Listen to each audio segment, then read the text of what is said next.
Salut, c'est Daniel de Réparation PC et aujourd'hui je vous partage mes premières impressions sur l'Apple Event qu'il y a eu donc ce lundi.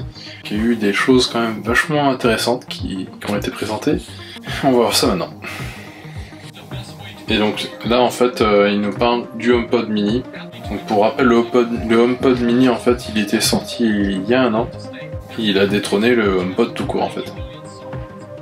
Le HomePod mini est disponible dans plusieurs couleurs.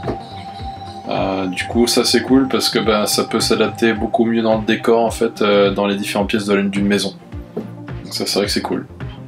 Personnellement je suis pour les nouvelles couleurs. Ils nous ont présenté des nouveaux AirPods, 3ème génération si je me trompe pas. On peut les recharger via MagSafe. La forme des écouteurs a évolué, elle ressemble beaucoup plus aux AirPods Pro d'ailleurs. Donc ils sont un peu plus courts.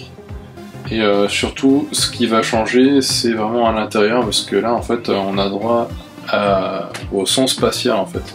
La grande nouveauté aussi, c'est une amélioration de la durée de batterie. En 5 minutes, ils disent qu'on peut recharger à peu près 1 heure d'utilisation en lecture, donc c'est pas mal.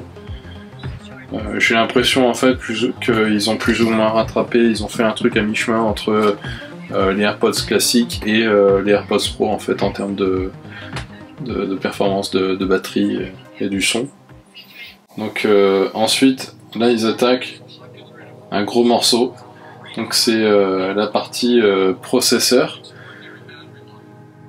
Donc là en fait, honnêtement, c'est cette partie-là qui m'a le plus intéressé. Parce que déjà en fait avec la sortie du processeur M1 l'an dernier, ça a été une véritable révolution pour les ordinateurs d'Apple. On présente 2 gammes de processeurs. Je pensais qu'il y aurait juste un M1X ou un truc comme ça. Et là en fait, ils nous ont sorti un processeur M1 Pro et un M1 Max. Alors là en termes de performance et de puissance, c'est... Ouais, j'avoue que j'étais surpris. Enfin, on a la possibilité d'avoir des Macs qui vont pouvoir monter jusqu'à 32 Go au niveau de la RAM. Pour ceux qui sont dotés du processeur M1 Pro. Le M1 Max, ça monte jusqu'à 64 Go de RAM. Et on parle de MacBook Pro, quoi. C'est impressionnant, quoi. La plupart des gens n'ont pas besoin d'autant, même la plupart des gens ils peuvent même s'arrêter à 16 Go. Oh, 32 cœurs pour la carte graphique. Oh, pétard. Alors du coup au niveau de la partie processeur, on reste à 10 cœurs comme sur le M1 Pro. Et c'est au niveau de la carte graphique du coup, là boum, il y a 32 cœurs. 32 cœurs quoi. Ce nouveau MacBook Pro, pas mal du tout. Hyper fin, il fait grosso modo 2,5 kg et il fait à peine 1,68 cm. Ouais, c'est vraiment, voilà, ça reste hyper fin. Il y a 2 ventilos dedans. Les ventilos ils vont même pas s'enclencher en fait la plupart du temps. Parce que la puce M1 est vraiment hyper efficace. Alors du coup ils ont viré le... C'était comment ils appelaient ça déjà? C'était le Magic Touch Bar ou je sais pas quoi. Moi j'ai jamais compris l'intérêt. Mais bon ouais, ils ont bien fait de remettre la prise HDMI, voilà, une prise pour mettre une carte SD. Ils ont amélioré aussi le câble de charge MagSafe du coup. Oh purée. On peut brancher jusqu'à 4 écrans différents avec la M1 Max, j'avais pas vu ça. Ah, c'est balèze.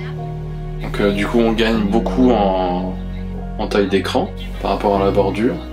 Et le petit notch du coup où se trouve la caméra, il y en a qui vont trouver ça moche, mais moi je trouve ça intelligent parce que tout le reste de l'écran après honnêtement, voilà quand même ça fait un gain d'espace. Voilà, c'est tout pour cette fois-ci. N'hésitez pas à me dire dans les commentaires ce que vous avez préféré dans cette présentation Apple de ce lundi.